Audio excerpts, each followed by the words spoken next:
this is going to be intensity right from the get-go.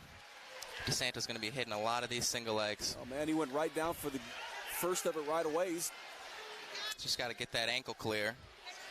Get the 2 points. Yep, easy 2. I don't know if we'll see much riding out of DeSanto. Maybe just a lift and return to make a statement. Yeah, I think he's going to try to just turn him and finish this early. Honestly, he might try to get a little cheap tilt here and then get back on his feet, score some more points. What is the strength of Austin DeSanto? Definitely neutral. Neutral position, scoring a lot of points on his feet. But he's got some turns on top, but this guy's a little funky. He's also got some length. Now DeSanto going for. DeSanto's just got to keep running down this front head, stay with his inside tie. So Masters got the 1 point for the escape. So 2-1 lead right now for Austin DeSanto. Oh, nice zap tap by DeSanto. Went right after him to get another 2-point takedown. I don't know if we'll see more top wrestling out of him based off of how funky this guy was just showing. Looks to me like he's wrestling more in a defensive effort than he is offensively at Masters I'm referring to. Is it tough to be as aggressive as the aggressor? I wouldn't say it's tough, but you have to be aware. You don't want to be overly aggressive and get off to the side because you see that Masters is going for these funk rolls, these hip overs, these Granbies. He gets in these front heads and he's hitting these little slide-by action drags. And that could be dangerous when you've got a high pace because you leave yourself open like this. But this is one of DeSanto's best counter-offensive positions. What do you call that position there, Jeremiah? I mean, he was just in on a single leg and popped it up. DeSanto kind of funked out of it. Austin DeSanto with a 4-2 lead now. Nice go behind. Oh! Got him turned and didn't get him long enough for any back points, but he did get him flipped. I don't know if they waved off that takedown or not, but this is not exactly where we want to be. It's not the most efficient for scoring quick points. So he's got to work his way out of that situation, yet not get himself in any dangerous position where he could find the tables turned on him. Yeah, he's got his ankle capped here. Masters has his ankles capped. That's good for him. Masters is probably going to look to pop his head out. But honestly, based on the look on his face right now, DeSanto's got to have been there pretty tight. Going to stalemate it. Good stalemate there. So with a 47-second remaining in this first period, first of 3. I'd say we're looking for a clean single leg right now. Maybe a front head and a quick go behind. So quickly, Austin DeSanto right after Masters. You see how Masters is controlling that wrist. Masters 3-1 coming into this. Yep, DeSanto's getting that front head, and Masters is getting this 2-on-1 and slowing him down. You got to wear him out a lot when you got your opposition is kind of beating on your head a little bit. Oh, yeah, you'd notice. You'll see it in people's stances that'll change. Oh, we got some back points here. We might get the fall. Take round. He's got him on top. Can he pull him back? Cannot. He'll get 4. Close, but no cigar. That was a good fireman's right there by DeSanto.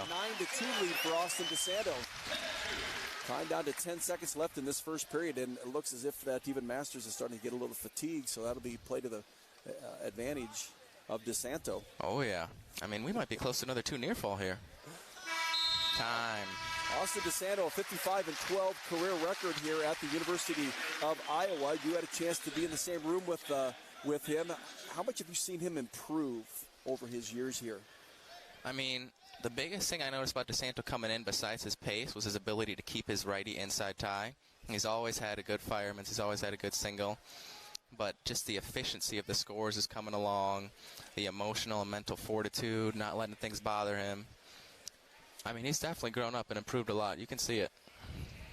He's even scoring a lot more points on top. 56-12 career record here at the University of Iowa. He's a transfer from Drexel back in 2018 as he gets the escape here, or reversal, I'm assuming. And a 12-3 lead. Now he's working on a major decision. Yeah, he's looking for this tech. He's up by 8 now. It's going to be a couple more takedowns. We'll see what we get through with this period. 1:30 to go in this second period. It's nice carry again. We should be getting some back points here. And again, he's got Masters on should be 2 near fall, but the ref didn't get it. 2 for a takedown. Oh, 2 near fall here. Masters trying to turn the tables on him, but I think he just kind of got lucky and had that position. DeSanto, obviously the aggressor in this one. DeSanto is controlling everything in this match. The only variable right now is Masters is kind of funking out of some positions. Sounds like to be Masters going against a 3-time All-American. 2019-20, and this past year was Austin DeSanto. And then again, now it's 18-5. Up by 13, minute left, 2 takedowns as a tech. Masters isn't really doing much here. Gonna pull him out of bounds, go back to the center mat. We should be close to a stall call here, probably.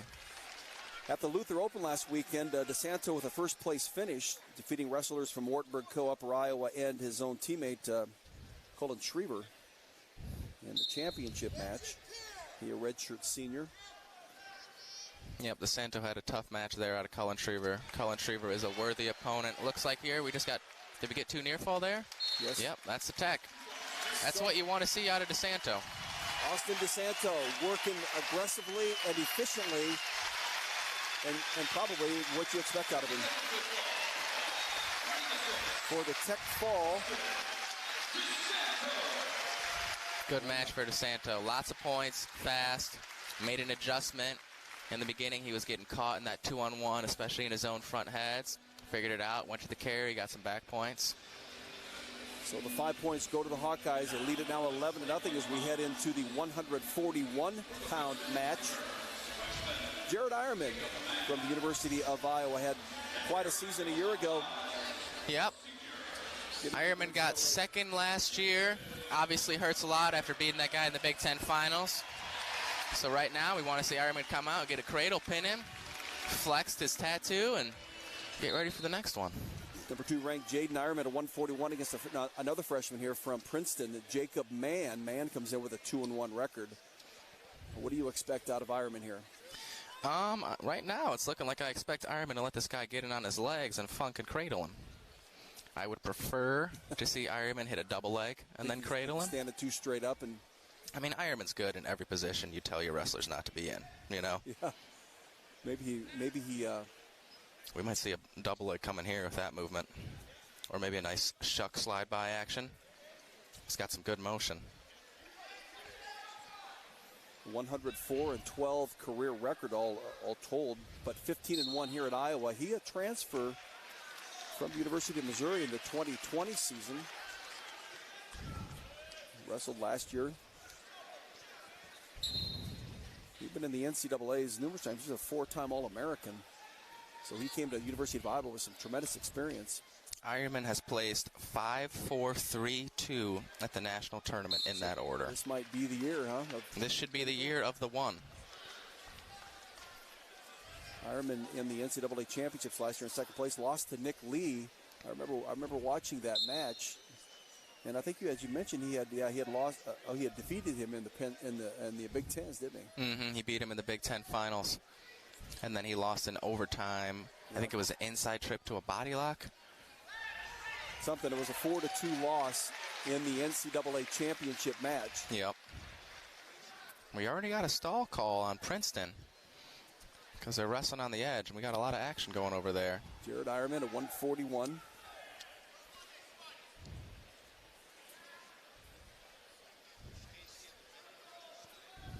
Mann looks a little confused with Eierman's funky style here, a little lost. He found himself in on a high crotch, but honestly, that's not where you want to be on Eierman. With Eierman? You can see his hips floating to that side. He's looking for that cradle. Jared Eierman now trying to work his way around. I hate to correct you, but it's Jaydin. Excuse me. What'd I say? Jared. So Jaydin Eierman with the 2-point takedown. Good counter offensive there. That's one of his best positions. And off the mat, going for a body pick. Yeah, nice lift and return there. It was after the whistle, but you could tell by both wrestlers there was no funny business going on there. It's just continuation of the move. So they go back to center circle, and Jacob Mann will be... He'll be starting on bottom. Spot, yep. He better be avoiding his head near his knee because Eierman loves a cradle. And applies it so well, doesn't he? Just goes kind of He does. He's got great pressure with it. It should be a good, 2 takedown slide by. Eierman likes to spladle as well, so this is a dangerous position for Mann. He's long. He's got those long legs. I was going to mention he's got some good, strong upper body and then longer at top. Yeah, don't be surprised for Eierman to pull something out of the bag that you didn't know was possible. I mean, right now, that's the same motion he hits when he's going for a cradle. Yeah, you can see that he's trying to pull him over. This time, Mann didn't have the leg. Eierman has his arm. Eierman has Mann's arm, and he's pulling it into a cradle. Yeah. He's making the position happen. And Mann was grateful that the whistle had blown. Got to go back to center mat. Yeah, that was a good stalemate for him. So Eierman defeated 2 top 10 ranked wrestlers in the NCAAs a year ago, heading into the championship against the 8th ranked Nick Lee, who was in that match. But I think an 8th ranked wrestler out of the Big Ten. Yeah, it's not really 8th ranked, right, you know. Yeah. And the first period has come to an end. Jared Eierman with a 4-1 lead.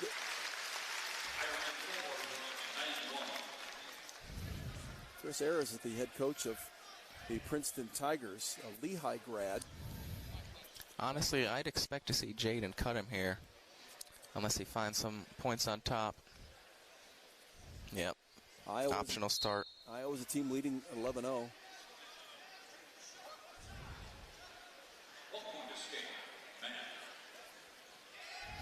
Each wrestler has his own style, doesn't he?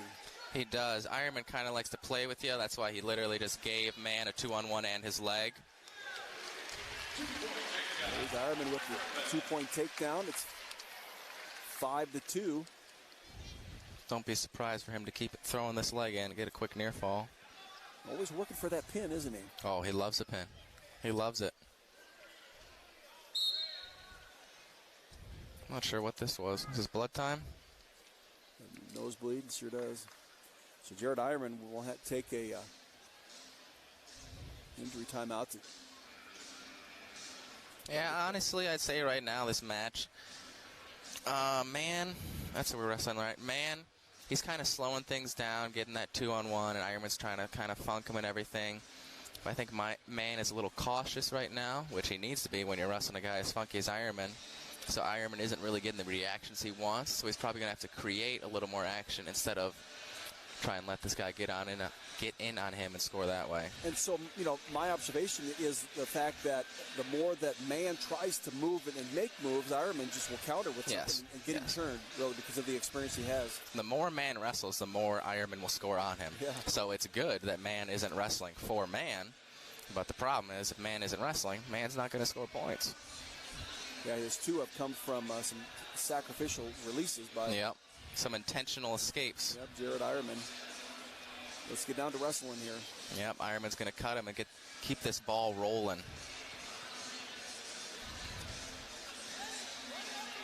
Because Mann is obviously confused. I mean, Eierman is unbelievably funky. You're not going to wrestle anyone that feels like Eierman. You can't make that feel up. He's in on this leg. If anyone missed it, their coach was just giving Mann tips on how to dump this single leg. Yeah. But if you're watching right now, you're not dumping a single leg on Eierman. It's almost like Eierman is luring him in to take that single leg because he's got the counter move to reverse it. That is 100% what is happening. Eierman loves doing that, which is not what most people do. It's not really what anyone does. That's why he's Jaydin Eierman, you know? That guy was in on a good single leg, and it turned into a good high crotch, and he was following the body and looking through, and Eierman was just steps and steps ahead of him. Strength with the upper body and the leverage that he has probably with the lower body to make that counter move. He's got him all stretched out now. Yeah, Mann is going to have a freaking shoulder injury if he's not going over here getting out of this. Yeah. He's got some flexible shoulders. He must. That is not a comfortable position. And he doesn't want to get turned over. It's either that or you lose your shoulder. True. 15 seconds left in this second period. 8-3 the lead for Jared Eierman. Jaydin Eierman. Yep. I was waiting for counter number 2. Jeremiah. It's all good. Here, it's an 8-3 lead, but we know that Eierman's been in control the entire match. Yeah, I'd say let's expect to see Eierman go down, get a quick escape, rattle off a couple takedowns, find a pin. Ideally. Either that or can he get a quick reversal for the same result? I mean, he might get a reversal and go for a pin. I think he might open this guy up a little more on his feet, though. Think so? As we begin period number 3 at the 141-pound match. Iowa with the team lead over Princeton 11-0. At 125 weight class forfeit to Jesse Ybarra. Here's the Eierman. cradle situation. The guy, as you said. Yep. He fought out of it. He's smart. He knows what's going on. Now he's doing takedowns on him. You're going to let him up here. Mann's probably going to get hit for a second stall call here soon. We're expecting at least a major out of this match with the way it's going right now. Nice single leg there. Ended up on a European single. 2-point takedown. Now, are there new out-of-bounds rules for this year? What has to happen? Well, it's a cylinder. So, if a fingernail's in, you're still in bounds. Okay. So any part of the body, anything that's still in bounds. Yep. That's changed over the years, though, hasn't it, Jeremiah? It has, but for as long as I've been in college, it's just been that little bit that's in bounds. If anything has changed, it's been the cylinder rule, which is basically, you just imagine an imaginary circle and you take it up. So if it's still in bounds, but not on the mat, but they're in the plane of the circle. Yes. Okay. 1:10 left in this third period. A 12-5 lead for Jaydin Eierman. Second. See, you see how Eierman was going off to the side there, and it looked, he's going in bad position by falling to his butt.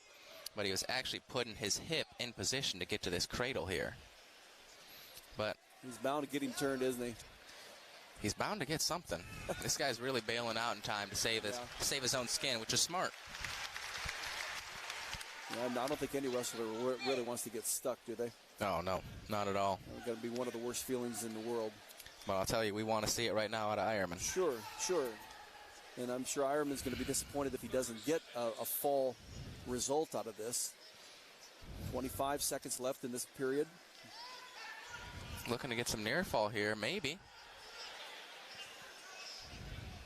Most likely just going to ride it out.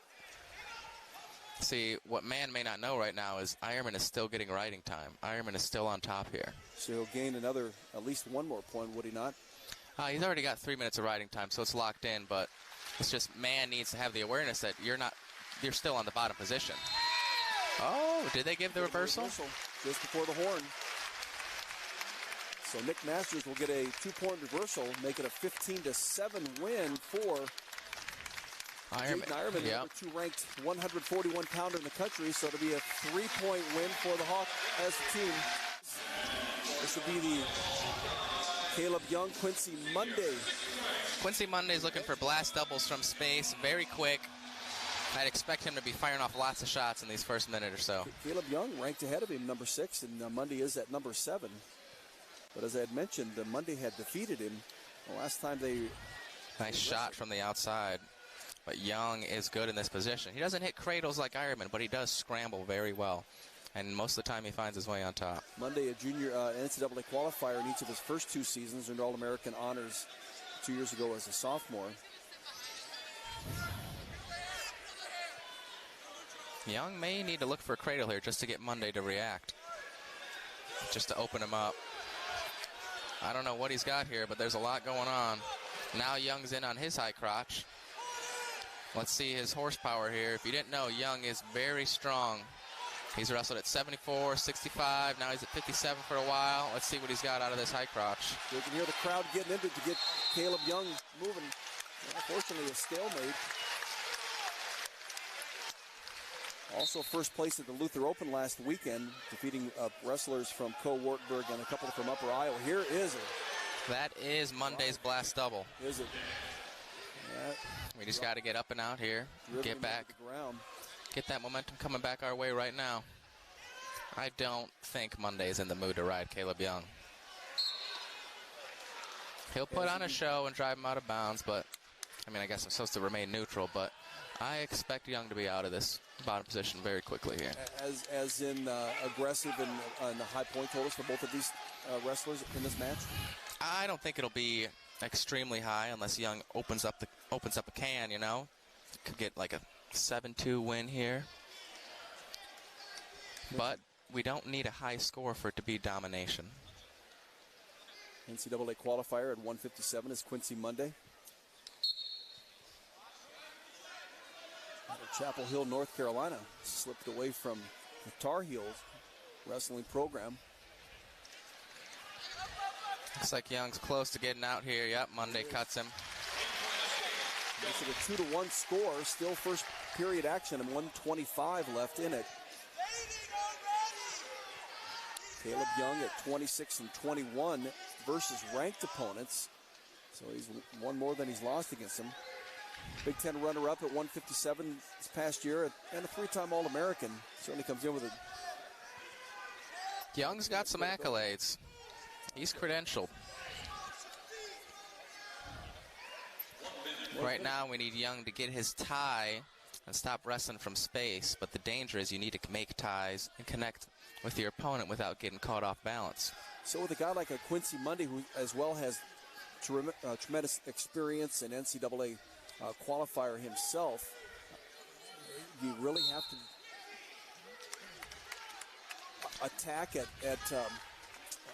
you just can't be overly aggressive on him, can you? I mean, I think overly aggressive in this situation is reaching.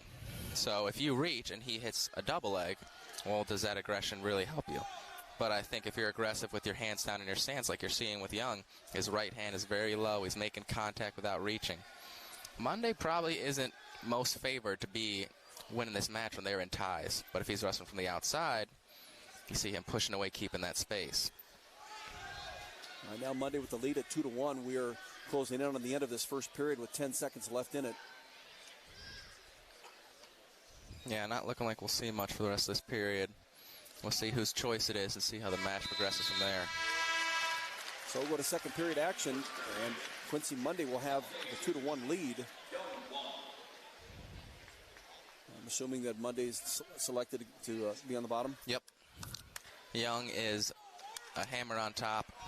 Near fall here would be humongous. So they wrestled back on December 8 in 2019 in the 1920 season, and that was a 3-2 win for Quincy Monday. So how much does each of these wrestlers improve? How much have they grown, matured?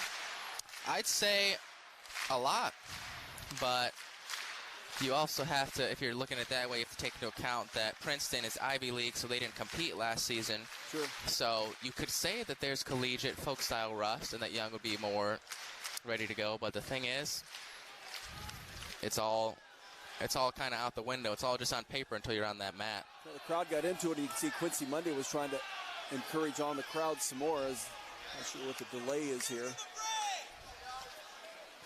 I must be figuring out the clock or something. Second period action just underway. Quincy Monday down, and all of a sudden he gets a reversal on. That was a good Young. reversal from Monday. Kind of caught Young, extended there with his arm, hit that switch. But like I said, Monday does not want to ride. He wants to hang out with space and control the match that way. Young's just got to get a hold of him and make the clock tick in his favor. Sliding off this leg attack would be huge. Even a stalemate works. Well, that was a good quick move he did to get in on. This will probably be a stalemate here. Oh, got to watch the knee though. And a takedown, 2-point takedown for Quincy Monday. Yep, nice single leg, reach for a cradle. At a 6-2 lead. And again, as you mentioned, he's not going to wrestle him on the mat, is he? He is not. He is going to wrestle on his feet and try to control it that way. Young's got to fire off some leg attacks. And maybe you can talk about that over-aggression here. These need to be smart leg attacks because Monday's playing the takedown distance game. He's going to be looking for these quick re-attacks and go-behinds. So at a 6-3 lead, how much more does Young have to be able to pick up the pace in this? Young's got to pick up the pace immediately, right now. He's had to pick up the pace after he gave up that first takedown in the first period. And Young knows that. He's just got to execute. Like that fake right there, making Monday react. It's got to be 6 or 7 of those put together. 15 seconds remaining in this second period. 6-3 lead for Quincy Monday.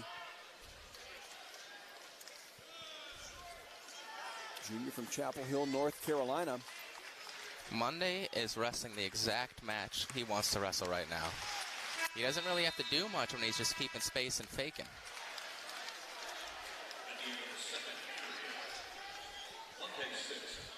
Looks like they're trying to figure out riding time right now.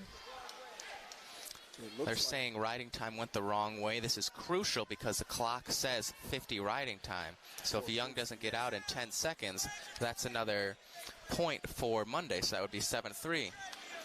So how can they go about determining it and changing it, Jeremiah? Honestly, I have no idea. I'd assume that you'd go off of how long was that takedown, the riding time off of that. You send it back the other way. So if it was 10 seconds, he'd have 40 seconds right now. And then Young has 20 seconds to get off on bottom without giving up a riding time point. Brand's walking down the scores bench to have a chat with the officials now. They're going to speak with both head coaches. I'm not sure if you guys can hear Leif Schroeder yelling, but Patrick Glory may be yelling some smack talk over there, and he missed weight. So Leif Schroeder is yelling that you should make weight. And now we've got some refs getting in confrontation with Terry Brands, and looks like Quincy Monday told Terry Brands to sit down. Princeton's coaching staff is over at the scorer's bench with the officials. So now they're talking directly to the scorer's bench. Yeah, I'm not sure if the refs aren't seeing Monday talk crap to Terry Brands right now, but I mean, I'm a neutral party right now, and I think that's against the rules. I think everyone's trying to figure out this riding time. But regardless of everything that's going on, Young needs to make contact without reaching, go to the legs, and score points. And he probably needs to repeat that process 2 or 3 times. Whether he does it twice and goes to overtime or does it 3 times and wins in regulation, whatever the math is for anyone at home watching. So after graduation, Jeremiah Moody, you told me that you're with the Hawkeye Wrestling Club. What exactly do you got going on with the Hawkeye Wrestling Club? So I joined the Hawkeye Wrestling Club about 3 months after I graduated, and my job is to train and compete for world and Olympic gold. Right now I'm taking a quick chemotherapy break. I'll be back at it in middle of April, middle of May, whatever the math is. So yeah, right now I am training in a much more modified way. Difficult with the treatments that you're going through. Yeah, I mean, it's fine. I shaved my head the other day because my hair was falling out. I thought that was kind of funny. I was rubbing my head. And oh, you had a hair, right? Mm-hmm. So. I had 4 years worth of growth out there. But yeah, I was rubbing my head and I looked at it and it was covered in hair, and I thought, wait a second, what's going on here? So I had my girlfriend shave it. And funny story about this, I tell my girlfriend, hey, my hair was falling out. And her and her friend go, yeah, it was looking kind of patchy. We weren't going to tell you, though. And I go, you weren't going to tell me. You're just letting me walk around with some patchy hair on my head? But yeah. That wouldn't have been a beautiful look, would it? No, it would not have. It looks like they have the riding time figured out. Well, I'll tell you what, Jeremiah, it looks great the way it is now. Thank you. Got to keep it that way. My guess of 10 seconds was correct. We've got 40 seconds of riding time for Quincy Monday. Kaleb Young is going down. All of the shenanigans are apparently figured out. We are back to wrestling. So Kaleb Young, now we are in this beginning of the 3rd period. We've just started it. Iowa coaches are still having a conversation with. Yeah, apparently they got to get over it and get into the rest. That's true. We got to get into this match. So this would be a huge escape right here for Kaleb Young if he can get it. I don't know if this is close to a Monday stall call. He's just riding, but he is keeping him down. 6'4". One takedown he'd still be down by 1 because of riding time, unless he rode him for 7 seconds.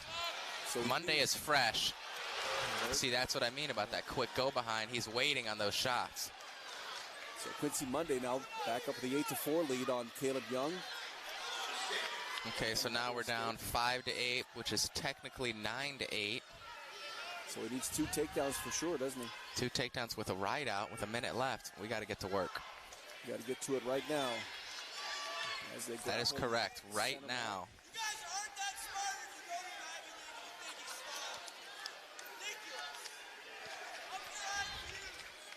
I really hope that you people at home can hear Leif Schroeder yelling, because he is very, very funny yelling this stuff. Young in on a leg. He's in on a double leg. Maybe he'll switch off to a single. I'm not sure here. Maybe come up to a body lock. Mundy's done a nice job to counter it, though, with that strength, isn't he? Nice front head here. Got some short offense rolling. Maybe look for some zap taps here. Got to look for something. Monday doesn't have to do anything besides hang out right now. Half a minute remaining in this. You really got to force some action here. You know, this is one of the matches that you circled, Jeremiah, knowing it would be a difficult one for the Hawks. Young's got to get something rolling. He's going for that reaching high crotch, and Monday's just kind of trying to pancake him off it. And it looks like the match will end 9-5 Monday with riding time Monday. Monday jumps out of a leg attack at the end of the match. The third period, you can see the, I guess, not even frustration, but anger. Iowa at Iowa State on December 5. That'll be a big one. Iowa State is always huge. And then the Midlands at the end of December as we get into the new year. We get into, here we go with continuation, second segment of Iowa Princeton tonight. Alex Marinelli, the number 2 ranked wrestler at 165 against Gran, Cuomo, a junior. What do you expect out of Marinelli? Expecting to see some pop doubles, pop single legs, snap front heads. Maybe hit some Niberts. Most people don't know what that is, but Marinelli hits about 1,000 of them on top. Basically grabs your head, cranks out, and pins you. 77-10 career record, 40-10 against ranked opponents, although Cuomo not a ranked opponent. Marinelli, a 3-time All-American, 2018, 19, and 20, and last year had to give up the NCAA because of injury. Ooh, that was a slick knee pull for Cuomo. Is that how we've been saying it? He's in on this leg hard. Marinelli's doing a good job defending. That's 2 takedown for Cuomo, throwing in a leg, but Marinelli's good on bottom. What makes him good on the bottom? He's getting to his feet right away. He's not worrying about anything. He's staying in his base. You can see his elbow staying in. He's not giving away any wrist position there. He's hand fighting without even grabbing a wrist. Well, I think Cuomo's kind of woken up Marinelli a little bit here. Big Ten champion last year at 165. A theme we're seeing tonight from Princeton is getting a 2-on-1, a lefty 2-on-1, and trying to control the match there. We saw it with DeSanto big time. Slowed down the match. We saw it with Eierman's opponent. We're seeing it again here at 165. What a slick move that was. Yeah, nice pop double. Didn't follow through on it. Just taking what's there. No need to force anything. There's another one. Boom, takedown. I think we just measured him up the first time around. Marinelli with a 2-point takedown. Not sure if we'll see him go for the fall here on top immediately or more kind of break him in a little bit with some takedowns. When the teams wrestled their last meet in 2019, Marinelli, the ranked number 2 at that time, won by fall in 6:21. We've got a pinning combination here. We'll see if it goes through. Here we go. He's got it deep. He's got it deep. Going to get him turned over, and he's going to get it. Why not? Looks like Cuomo has some flexible shoulders. We're seeing that theme here on Princeton's team as well. Flexible shoulders and going for 2-on-1s. Nice snap here. Probably just drive him out of bounds here, maybe get a stall call. We're just wrestling an over-unders here, 50-50 position. Half a minute remaining in this first period. Knotted at 3s. Marinelli's hanging on Cuomo's head pretty hard as expected. Looks like Cuomo's trying to counter offense with some upper body attacks. Looks like he has some good upper body strength and coordination through his length. He's obviously taller with some strength in that physique.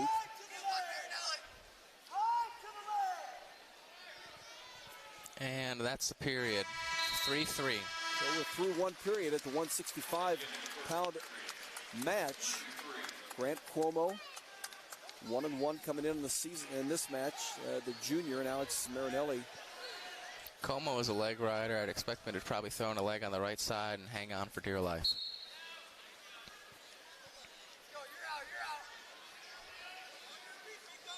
Oh. Throw and a half. Throw and a half. Yeah, these Princeton wrestlers have some pretty flexible shoulders. Marinelli, the 165 first place winner at the Luther Open last weekend. 8 Hawkeyes captured titles in that Luther Open. I think more than anything with that is just to see some other competition besides themselves. Yeah, just a little competition early in the year. See some other faces instead of beating each other up. Yeah, you know, he had to defeat his own teammate Patrick Kennedy in the final, 3-2. Yep. Marinelli's got another cow catcher here. He's driving it, isn't he? I'm telling you, Cuomo's got flexible shoulders. We might have to wear him down for another period with 5-6 more takedowns. Not sure if you can hear Leif Schroeder asking. I won't tell you what he's asking. He's talking smack, but the ref hasn't been throwing out too many stall calls this duel. How long does it take for a referee really to begin looking at a stall call? Well, there's positions where you have to look there, like right there, that rear standing. You have to be very aware they'll call within 4 or 5 seconds. But kind of just wrestling on your feet really depends on the ref. So the escape point goes to Cuomo. It's a 5-4. Alex Marinelli lead. He lead in riding time at a minute 22. Good go behind there by Marinelli. Cuomo went for a low single. And the riding time continues. Looks like we'll see Marinelli ride out the period on top. 20 seconds left in this second period. Cuomo's got his head on the mat. Meaning stalling. Meaning if your head's on the mat, you're not exactly wrestling to score points or build position. You're more so just hanging out and being defensive. Down to 3 seconds. We're not going to get a stall warning either. We wrestled 2 periods here as Marinelli looking at Cuomo. Cuomo's going to take the down position or in the down position to begin this period. It's a good situation for Alex Marinelli to be in. Yeah, I mean, he's on top. He's up 7-4. I'm not sure whether we'll see him keep going for pinning combinations or... Looking for a cradle there. Yeah, he did kind of threaten a cradle there. Oh, wow. Nice foot sweep there. Good trip. He's going to get a 2-point takedown or not? Yep, he'll get it. No. He was on top. Yep, he was still on top.